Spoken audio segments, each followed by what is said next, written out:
ಗಂಗನಪತಿಯೇ ನಮಃ. ಜೈ ಶ್ರೀ ಕೃಷ್ಣ. ಓಂ ದಂ ದುರ್ಗಾಯೇ ನಮಃ. ಓಂ ನಮೋ ಭಗವತೆ ವಾಸುದೇವಾಯ. ಇಂದಿನ ಈ ವಿಡಿಯೋದಲ್ಲಿ ಭಗವದ್ಗೀತೆಯ ಅಧ್ಯಾಯ 11 ವಿಶ್ವರೂಪದ ಶ್ಲೋಕ 46ರಿಂದ 50ರವರೆಗೆ ಕವರ್ ಮಾಡಲಿಕ್ಕಿದ್ದೇವೆ.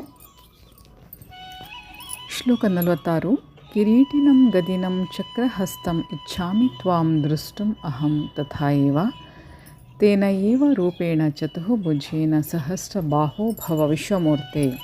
ಹೇ ವಿಶ್ವಮೂರ್ತಿಯೇ, ಸಹಸ್ರಬಾಹುವೆ, ಕಿರೀಟಧಾರಿಯಾಗಿ ಗದೆ, ಚಕ್ರ, ಶಂಖ ಮತ್ತು ಪದ್ಮಗಳನ್ನು ಕೈಗಳಲ್ಲಿ ಹಿಡಿದಿರುವಂತಹ ನಿನ್ನ ಚತುರ್ಭುಜ ರೂಪವನ್ನು ನಾನು ನೋಡಲು ಬಯಸುತ್ತೇನೆ. ಬ್ರಹ್ಮ ಸಂಹಿತೆಯಲ್ಲಿ ರಾಮಾದಿಮೂರ್ತಿಷು ಕಲಾ ನಿಯಮೇನ ತಿಷ್ಟನ್, ಭಗವಂತನು ನಿರಂತರವಾಗಿ ನೂರಾರು ಮತ್ತು ಸಾವಿರಾರು ರೂಪಗಳಲ್ಲಿ ನೆಲೆಸಿರುತ್ತಾನೆ ಮತ್ತು ರಾಮ, ನರಸಿಂಹ, ನಾರಾಯಣ ಮೊದಲಾದವು ಮುಖ್ಯ ರೂಪಗಳು ಎಂದು ಹೇಳಿದೆ. ಕೃಷ್ಣನೇ ಮೂಲ ದೇವೋತ್ತಮ ಪರಮ ಪುರುಷ ಮತ್ತು ಅವನು ತಾತ್ಕಾಲಿಕವಾಗಿ ವಿಶ್ವರೂಪವನ್ನು ಧರಿಸಿದ್ದಾನೆ ಎಂದು ಅರ್ಜುನನಿಗೆ ಗೊತ್ತಿತ್ತು. ಈಗ ಅವನು ದಿವ್ಯ ರೂಪವಾದ ನಾರಾಯಣ ರೂಪವನ್ನು ಕಾಣಬೇಕೆಂದು ಪ್ರಾರ್ಥಿಸುತ್ತಿದ್ದಾನೆ.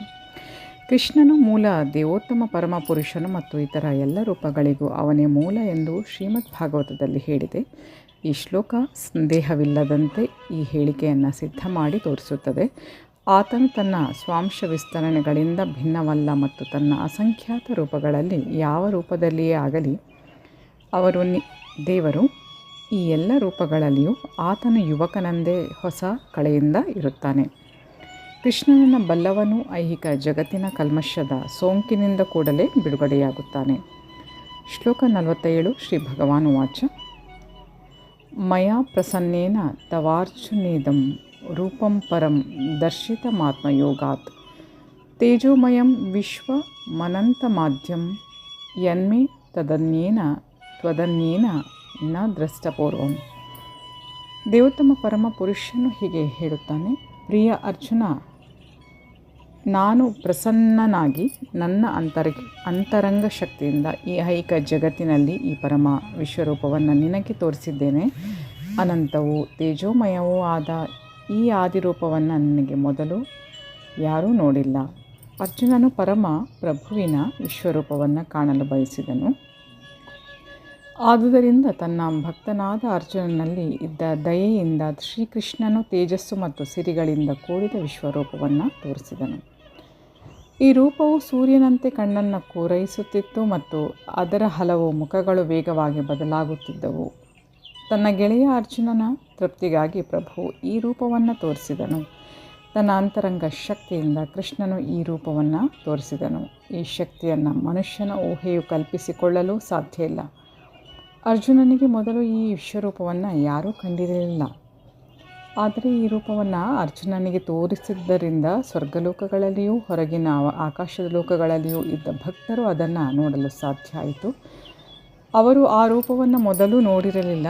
ಅರ್ಜುನನಿಂದಾಗಿ ಅವರು ನೋಡಲು ಸಾಧ್ಯ ಆಯಿತು. ಎಂದರೆ ಕೃಷ್ಣನು ಕೃಪೆಯಿಟ್ಟು ಅರ್ಜುನನಿಗೆ ತೋರಿಸಿದ ವಿಶ್ವರೂಪವನ್ನು ಭಗವಂತನ ಗುರು ಶಿಷ್ಯ ಪರಂಪರೆಗೆ ಸೇರಿದವರೆಲ್ಲ ನೋಡಬಲ್ಲವರಾದರು. ಕೃಷ್ಣನು ಶಾಂತಿ ಸಂಧಾನಕ್ಕಾಗಿ ದುರ್ಯೋಧನನ ಬಳಿ ಹೋದಾಗ ಈ ರೂಪವನ್ನು ದುರ್ಯೋಧನನಿಗೆ ತೋರಿಸಿದ ಎಂದು ಒಬ್ಬರು ವ್ಯಾಖ್ಯಾನ ಮಾಡಿದ್ದಾರೆ.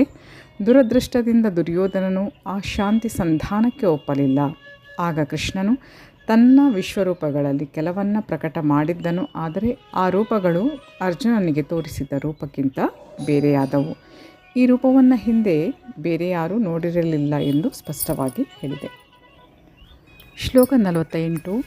ನ ವೇದಯಜ್ಞ ಅಧ್ಯಯನೈಃ ನ ದಾನೈಃ ನ ಚ ಕ್ರಿಯಾಭಿಃ ನ ತಪೋಭಿಃ ಉಗ್ರೈಃ ಏವಂ ರೂಪಃ ಶಕ್ಯಃ ಅಹಂ ನೃಲೋಕೆ ದೃಷ್ಟುಂ ತ್ವತ್ ಅನ್ಯೇನ ಕುರು ಪ್ರವೀರ. ಕುರು ಯೋಧರಲ್ಲಿ ಅತ್ಯಂತ ಶ್ರೇಷ್ಠನಾದ ಅರ್ಜುನನೇ, ನಿನಗೆ ಮೊದಲು ಯಾರೂ ಈ ನನ್ನ ವಿಶ್ವರೂಪವನ್ನು ನೋಡಿರಲಿಲ್ಲ. ಏಕೆಂದರೆ ವೇದ ಅಧ್ಯಯನದಿಂದಾಗಲಿ, ಯಜ್ಞಗಳನ್ನು ಮಾಡುವುದರಿಂದಾಗಲಿ, ದಾನದಿಂದಾಗಲಿ, ಪುಣ್ಯ ಕಾರ್ಯಗಳಿಂದಾಗಲಿ, ಉಗ್ರ ತಪಸ್ಸಿನಿಂದಾಗಲಿ ಈ ಐಹಿಕ ಜಗತ್ತಿನಲ್ಲಿ ನನ್ನ ಈ ರೂಪವನ್ನು ನೋಡಲು ಸಾಧ್ಯ ಇಲ್ಲ. ಈ ಸಂದರ್ಭದಲ್ಲಿ ದೈವಿ ದೃಷ್ಟಿಯನ್ನು ಸ್ಪಷ್ಟವಾಗಿ ಅರ್ಥ ಮಾಡಿಕೊಳ್ಳಬೇಕು. ದೈವಿ ದೃಷ್ಟಿಯು ಯಾರಿಗೆ ಆಗಬಹುದು?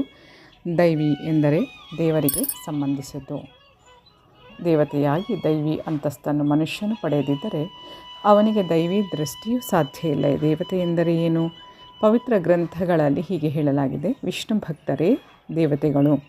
ನಾಸ್ತಿಕರಾದವರು ಎಂದರೆ ವಿಷ್ಣುವಿನಲ್ಲಿ ನಂಬಿಕೆ ಇಲ್ಲದವರು ಅಥವಾ ಕೃಷ್ಣನ ನಿರಾಕಾರ ಭಾಗವನ್ನು ಮಾತ್ರ ಪರಮವೆಂದು ಮನ್ನಣೆ ಮಾಡುವವರು ದೈವಿ ದೃಷ್ಟಿಯನ್ನು ಪಡೆಯಲಾರರು. ಕೃಷ್ಣನನ್ನು ತೆಗಳಿ ಆಗಲೇ ದೈವಿ ದೃಷ್ಟಿಯನ್ನು ಪಡೆಯುವುದು ಸಾಧ್ಯ ಇಲ್ಲ. ತಾನೇ ದೇವತೆಯಾಗದೆ ದೈವಿ ದೃಷ್ಟಿ ದೊರೆಯುವುದು ಸಾಧ್ಯ ಇಲ್ಲ. ಎಂದರೆ ದೈವಿ ದೃಷ್ಟಿ ಇರುವವರು ಅರ್ಜುನನಂತೆ ನೋಡಬಲ್ಲರು. ಭಗವದ್ಗೀತೆಯು ವಿಶ್ವರೂಪವನ್ನು ವರ್ಣಿಸುತ್ತದೆ. ಅರ್ಜುನನಿಗಿಂತ ಮೊದಲು ಈ ವರ್ಣನೆಯು ಯಾರಿಗೂ ತಿಳಿಯದಿದ್ದರೂ ಈಗ ಈ ಘಟನೆಯ ನಂತರ ವಿಶ್ವರೂಪದ ಒಂದು ಕಲ್ಪನೆಯನ್ನು ಪಡೆದುಕೊಳ್ಳಲು ಸಾಧ್ಯ. ವಾಸ್ತವವಾಗಿ ದೈವಿಕರಾದವರು ಪ್ರಭುವಿನ ವಿಶ್ವರೂಪವನ್ನು ಕಾಣಬಲ್ಲರು. ಆದರೆ ಕೃಷ್ಣನ ಪರಿಶುದ್ಧ ಭಕ್ತರಾಗದೆ ಯಾರೂ ದೈವಿಕರಾಗುವುದು ಸಾಧ್ಯ ಇಲ್ಲ. ವಾಸ್ತವವಾಗಿ ದೈವಿಕ ಸ್ವಭಾವವಿದ್ದು ದೈವಿಕ ದೃಷ್ಟಿ ಇರುವವರೆಗೆ ಪ್ರಭುವಿನ ವಿಶ್ವರೂಪವನ್ನು ನೋಡುವುದರಲ್ಲಿ ಹೆಚ್ಚು ಆಸಕ್ತಿ ಇರುವುದಿಲ್ಲ. ಹಿಂದಿನ ಶ್ಲೋಕದಲ್ಲಿ ವರ್ಣಿಸಿದಂತೆ ಅರ್ಜುನನು ವಿಷ್ಣುವಾಗಿ ಶ್ರೀಕೃಷ್ಣನ ಚತುರ್ಭುಜ ರೂಪವನ್ನು ನೋಡಲು ಬಯಸಿದನು. ವಿಶ್ವರೂಪದಿಂದ ಅವನಿಗೆ ಭಯವೇ ಆಯಿತು. ಈ ಶ್ಲೋಕದಲ್ಲಿ ಹಲವು ಮಹತ್ವದ ಪದಗಳಿವೆ. ಉದಾಹರಣೆಗೆ ವೇದ ಯಜ್ಞಾಧ್ಯಯನೈಹಿ, ಇದು ವೈದಿಕ ಸಾಹಿತ್ಯದ ಮತ್ತು ಯಜ್ಞಗಳ ನಿಯಮಗಳ ವಸ್ತುವಿನ ಅಧ್ಯಯನಕ್ಕೆ ಸಂಬಂಧಿಸಿದ್ದು. ವೇದ ಎನ್ನುವ ಶಬ್ದ 4 ವೇದಗಳು: ಋಗ್, ಯಜುರ್, ಸಾಮ ಮತ್ತು ಅಥರ್ವ ಮತ್ತು 18 ಪುರಾಣಗಳು, ಉಪನಿಷತ್ತುಗಳು ಮತ್ತು ವೇದಾಂತ ಸೂತ್ರ, ಇಂತಹ ಎಲ್ಲ ಬಗೆಯ ವೇದ ಸಾಹಿತ್ಯಕ್ಕೆ ಸಂಬಂಧಿಸಿದ್ದು. ಇವನ್ನು ಮನೆಯಲ್ಲಾಗಲಿ ಬೇರೆ ಎಲ್ಲಾದರೂ ಆಗಲಿ ಅಧ್ಯಯನ ಮಾಡಬಹುದು. ಹಾಗೆಯೇ ಯಜ್ಞ ವಿಧಾನವನ್ನು ಅಧ್ಯಯನ ಮಾಡಲು ಕಲ್ಪ ಸೂತ್ರಗಳು ಮತ್ತು ಮೀಮಾಂಸ ಸೂತ್ರಗಳಂತಹ ಸೂತ್ರಗಳಿವೆ. ದಾನೈಹಿ ಶಬ್ದವು ಯೋಗ್ಯ ಪಾತ್ರನಿಗೆ ಕೊಟ್ಟ ದಾನವನ್ನು ಸೂಚಿಸುತ್ತದೆ. ಬ್ರಾಹ್ಮಣರಂತೆ ಮತ್ತು ವೈಷ್ಣವರಂತೆ ಪ್ರಭುವಿನ ಪ್ರೀತಿಯ ದಿವ್ಯ ಸೇವೆಯಲ್ಲಿ ನಿರತರಾದವರು ದಾನ ಪಡೆಯಲು ಯೋಗ್ಯರು. ಹಾಗೆಯೇ ಪುಣ್ಯ ಕಾರ್ಯಗಳು ಎನ್ನುವುದು ಅಗ್ನಿಹೋತ್ರ ಮತ್ತು ಬೇರೆ ಬೇರೆ ಜಾತಿಗಳವರಿಗೆ ವಿಧಿಸಿರುವಂತಹ ಕರ್ತವ್ಯಗಳಿಗೆ ಸಂಬಂಧಿಸಿದ್ದು. ದೇಹ ದಂಡನೆಯನ್ನು ಸ್ವಇಚ್ಛೆಯಿಂದ ಒಪ್ಪಿಕೊಳ್ಳುವುದು ತಪಸ್ಯ. ಒಬ್ಬ ಮನುಷ್ಯನು ಇವೆಲ್ಲವನ್ನು ಮಾಡಬಹುದು. ದೇಹ ದಂಡನೆಯನ್ನು ಮಾಡಿಕೊಳ್ಳಬಹುದು, ದಾನವನ್ನು ಕೊಡಬಹುದು, ವೇದಗಳನ್ನು ಅಭ್ಯಾಸ ಮಾಡಬಹುದು ಇತ್ಯಾದಿ. ಆದರೆ ಆತನು ಅರ್ಜುನನಂತೆ ಭಕ್ತನಲ್ಲದಿದ್ದರೆ ಆ ವಿಶ್ವರೂಪವನ್ನು ಕಾಣಲು ಸಾಧ್ಯ ಇಲ್ಲ. ನಿರಾಕಾರವಾದಿಗಳು ತಾವು ಪ್ರಭುವಿನ ವಿಶ್ವರೂಪವನ್ನು ಕಾಣುತ್ತಿದ್ದೇವೆ ಎಂದು ಭಾವಿಸುತ್ತಾರೆ. ನಿರಾಕಾರವಾದಿಗಳು ಭಕ್ತರಲ್ಲ ಎಂದು ಭಗವದ್ಗೀತೆಯಿಂದ ತಿಳಿಯುತ್ತೇವೆ. ಆದ್ದರಿಂದ ಪ್ರಭುವಿನ ವಿಶ್ವರೂಪವನ್ನು ನೋಡಲು ಅವರಿಗೆ ಸಾಧ್ಯ ಇಲ್ಲ. ಅವತಾರಗಳನ್ನು ಸೃಷ್ಟಿ ಮಾಡುವ ಹಲವು ಜನರಿದ್ದಾರೆ. ಸಾಮಾನ್ಯ ಮನುಷ್ಯನೊಬ್ಬನು ಒಂದು ಅವತಾರ ಎಂದು ಅವರ ಸುಳ್ಳು ಹೇಳಿಕೆ. ಇವೆಲ್ಲ ಮೂರ್ಖತನ. ನಾವು ಭಗವದ್ಗೀತೆಯ ತತ್ವಗಳನ್ನು ಅನುಸರಿಸಬೇಕು. ಇಲ್ಲವಾದರೆ ಪರಿಪೂರ್ಣ ಆಧ್ಯಾತ್ಮಿಕ ಜ್ಞಾನವನ್ನು ಪಡೆಯಲು ಸಾಧ್ಯ ಇಲ್ಲ. ಭಗವದ್ಗೀತೆಯನ್ನು ಭಗವದ್ವಿಜ್ಞಾನದ ಪೂರ್ವಭಾವಿ ಅಧ್ಯಯನವೆಂದು ಪರಿಗಣಿಸುತ್ತಾರೆ. ಅದು ಎಷ್ಟು ಪರಿಪೂರ್ಣವಾಗಿದೆ ಎಂದರೆ ಮನುಷ್ಯನು ಪ್ರತಿಯೊಂದನ್ನೂ ಅರ್ಥ ಮಾಡಿಕೊಳ್ಳುವ ವಿವೇಚನಾ ಶಕ್ತಿಯನ್ನು ಕೊಡುತ್ತದೆ. ಹುಸಿ ಅವತಾರದ ಹಿಂಬಾಲಕರು ತಾವು ಭಗವಂತನ ದಿವ್ಯ ಅವತಾರವನ್ನು ವಿಶ್ವರೂಪವನ್ನು ಕಂಡಿದ್ದೇವೆ ಎಂದು ಹೇಳಿಕೊಳ್ಳಬಹುದು. ಆದರೆ ಇದನ್ನು ಒಪ್ಪಿಕೊಳ್ಳುವುದು ಸಾಧ್ಯ ಇಲ್ಲ. ಏಕೆಂದರೆ ಕೃಷ್ಣನ ಭಕ್ತನಾಗದಿದ್ದರೆ ಭಗವಂತನ ವಿಶ್ವರೂಪವನ್ನು ಕಾಣಲು ಸಾಧ್ಯ ಇಲ್ಲ ಎಂದು ಇಲ್ಲಿ ಹೇಳಿದೆ. ಆದ್ದರಿಂದ ಮೊಟ್ಟಮೊದಲು ಮನುಷ್ಯನು ಕೃಷ್ಣನ ಪರಿಶುದ್ಧ ಭಕ್ತನಾಗಬೇಕು. ಆನಂತರ ಅವನು ತಾನು ಕಂಡ ವಿಶ್ವರೂಪವನ್ನು ತೋರಿಸಬಲ್ಲೆ ಎಂದು ಹೇಳಿಕೊಳ್ಳಬಹುದು. ಕೃಷ್ಣ ಭಕ್ತನು ಹುಸಿ ಅವತಾರಗಳನ್ನಾಗಲಿ ಹುಸಿ ಅವತಾರಗಳ ಹಿಂಬಾಲಕರನ್ನಾಗಲಿ ಒಪ್ಪಿಕೊಳ್ಳಲು ಸಾಧ್ಯ ಇಲ್ಲ. ಶ್ಲೋಕ 49. ಮಾತೆ ವ್ಯಥಾ ಮಾ ಚ ವಿಮೂಢ ಭಾವ ದೃಷ್ಟ್ವಾ ರೂಪಂ ಘೋರಂ ಈದೃಕ್ ಮಮ ಇದಂ ವ್ಯಪೇತ ಬೀಹಿ ಪ್ರೀತಮನಾಃ ಪುನಃ ತ್ವಂ ತತ್ ಏವ ಮೇ ರೂಪಂ ಇದಂ ಪ್ರಪಶ್ಯ. ನನ್ನ ಈ ಘೋರ ರೂಪವನ್ನು ನೋಡಿ ನೀನು ತಳಮಳಗೊಂಡಿದ್ದೀಯೇ ಮತ್ತು ದಿಗ್ಭ್ರಾಂತನಾಗಿದ್ದೀಯೇ.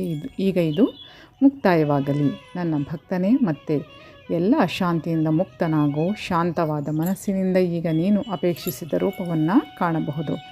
ಭಗವದ್ಗೀತೆಯ ಪ್ರಾರಂಭದಲ್ಲಿ ತನ್ನ ಪೂಜ್ಯ ತಾತ ಮತ್ತು ಗುರುಗಳು ಭೀಷ್ಮ ದ್ರೋಣರನ್ನು ಕೊಲ್ಲುವ ವಿಷಯದಲ್ಲಿ ಅರ್ಜುನನಿಗೆ ಚಿಂತೆಯುಂಟಾಗಿತ್ತು. ಆದರೆ ಕೃಷ್ಣನು ತನ್ನ ತಾತನನ್ನು ಕೊಲ್ಲುವ ವಿಷಯದಲ್ಲಿ ಅವನು ಭಯಪಡಬೇಕಾಗಿಲ್ಲ ಎಂದನು. ಧೃತರಾಷ್ಟ್ರನ ಮಕ್ಕಳು ಕುರುಸಭೆಯಲ್ಲಿ ದ್ರೌಪದಿಯ ಸೀರೆಯನ್ನು ಸೆಳೆದಾಗ ಭೀಷ್ಮರು ದ್ರೋಣರು ಮೌನವಾಗಿದ್ದರು. ಹೀಗೆ ಕರ್ತವ್ಯವನ್ನು ಅಲಕ್ಷ್ಯ ಮಾಡಿದ್ದಕ್ಕಾಗಿ ಅವರನ್ನು ಕೊಲ್ಲಬೇಕು. ತಮ್ಮ ಅನ್ಯಾಯದ ಕಾರ್ಯದಿಂದ ಅವರು ಆಗಲೇ ಸತ್ತಿದ್ದಾರೆ ಎನ್ನುವುದನ್ನು ತೋರಿಸುವುದಕ್ಕಾಗಿಯೇ ಕೃಷ್ಣನು ಅರ್ಜುನನಿಗೆ ತನ್ನ ವಿಶ್ವರೂಪವನ್ನು ತೋರಿಸಿದನು. ಭಕ್ತರು ಯಾವಾಗಲೂ ಶಾಂತರು ಮತ್ತು ಇಂತಹ ಘೋರ ಕಾರ್ಯಗಳನ್ನು ಮಾಡಲಾರರು. ಆದ್ದರಿಂದ ಅರ್ಜುನನಿಗೆ ಈ ದೃಶ್ಯವನ್ನು ತೋರಿಸಲಾಯಿತು. ವಿಶ್ವರೂಪದ ಪ್ರಕಟಣೆಯ ಉದ್ದೇಶವನ್ನು ತೋರಿಸಿದ್ದಾಯಿತು. ಈಗ ಅರ್ಜುನನು ಚತುರ್ಭುಜ ಸ್ವರೂಪವನ್ನು ನೋಡಲು ಬಯಸಿದನು ಮತ್ತು ಕೃಷ್ಣನು ಅದನ್ನು ತೋರಿಸಿದನು. ಭಕ್ತನಿಗೆ ವಿಶ್ವರೂಪವನ್ನು ನೋಡುವುದರಲ್ಲಿ ಆಸಕ್ತಿ ಇಲ್ಲ, ಏಕೆಂದರೆ ಅದು ಪ್ರೀತಿಯ ಭಾವನೆಗಳನ್ನು ಪರಸ್ಪರ ತೋರಿಸಲು ಅವಕಾಶ ನೀಡುವುದಿಲ್ಲ. ಭಕ್ತನು ತನ್ನ ಭಕ್ತಿ ಭಾವಗಳನ್ನು ಅರ್ಪಿಸಲು ಬಯಸುತ್ತಾನೆ, ಇಲ್ಲವೇ ದೇವೋತ್ತಮ ಪರಮ ಪುರುಷನ ಪ್ರೇಮಪೂರ್ವಕ ಸೇವೆಯಲ್ಲಿ ವಿನಿಮಯ ಮಾಡಿಕೊಳ್ಳಲು ಸಾಧ್ಯ ಆಗುವಂತೆ ಕೃಷ್ಣನ 2 ಕೈಗಳ ರೂಪವನ್ನು ನೋಡಲು ಬಯಸುತ್ತಾನೆ. ಶ್ಲೋಕ 50. ಸಂಜಯ ಉವಾಚ ಇತಿ ಅರ್ಜುನಂ ವಾಸುದೇವಃ ತಥಾ ಉಕ್ತ್ವಾ ಸ್ವಕಂ ರೂಪಂ ದರ್ಶಯಾಮ್ ಆಸ ಭೂಯಃ ಆಶ್ವಾಸಯಾಮ್ ಆಸ ಚ ಭೀತಂ ಏನಂ ಭೂತ್ವಾ ಪುನಃ ಸೌಮ್ಯ ವಪುಃ ಮಹಾ ಆತ್ಮ. ಸಂಜಯನು ಧೃತರಾಷ್ಟ್ರನಿಗೆ ಹೇಳಿದನು. ದೇವೋತ್ತಮ ಪರಮ ಪುರುಷನಾದ ಕೃಷ್ಣನು ಅರ್ಜುನನಿಗೆ ಹೀಗೆ ಹೇಳಿ ತನ್ನ ನಿಜವಾದ ಚತುರ್ಭುಜ ರೂಪವನ್ನು ತೋರಿದನು ಮತ್ತು ಕಡೆಗೆ ತನ್ನ 2 ಕೈಗಳ ರೂಪವನ್ನು ತೋರಿ ಭಯಗೊಂಡಿದ್ದ ಅರ್ಜುನನಿಗೆ ಧೈರ್ಯವನ್ನು ಕೊಟ್ಟನು.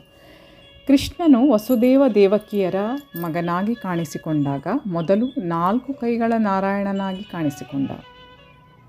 ತನ್ನ ತಂದೆ ತಾಯಿಗಳ ಪ್ರಾರ್ಥನೆಯಂತೆ ಸಾಮಾನ್ಯ ಮಗುವಿನ ರೂಪವನ್ನು ತಳೆದ. ಹೀಗೆ ಅರ್ಜುನನಿಗೆ ಚತುರ್ಭುಜ ರೂಪವನ್ನು ಕಾಣುವ ಆಸಕ್ತಿ ಇರಲಿಲ್ಲ ಎಂದು ಕೃಷ್ಣನಿಗೆ ತಿಳಿದಿತ್ತು. ಆದರೆ ಅರ್ಜುನನು ಚತುರ್ಭುಜ ರೂಪವನ್ನು ಕಾಣಬೇಕೆಂದು ಕೇಳಿಕೊಂಡದ್ದರಿಂದ ಕೃಷ್ಣನು ಅವನಿಗೆ ಮತ್ತೆ ಈ ರೂಪವನ್ನು ತೋರಿಸಿ ಆನಂತರ ತನ್ನ 2 ಕೈಗಳ ರೂಪದಲ್ಲಿ ಕಾಣಿಸಿಕೊಂಡ. ಸೌಮ್ಯ ವಪುಹು ಎನ್ನುವ ಮಾತು ಬಹು ಅರ್ಥವತ್ತಾದದ್ದು. ಸೌಮ್ಯ ವಪುಹು ಎಂದರೆ ಬಹು ಸುಂದರ ರೂಪ, ಅದು ಅತ್ಯಂತ ಮೋಹಕ ರೂಪ ಎಂದು ಪ್ರಸಿದ್ಧಿ.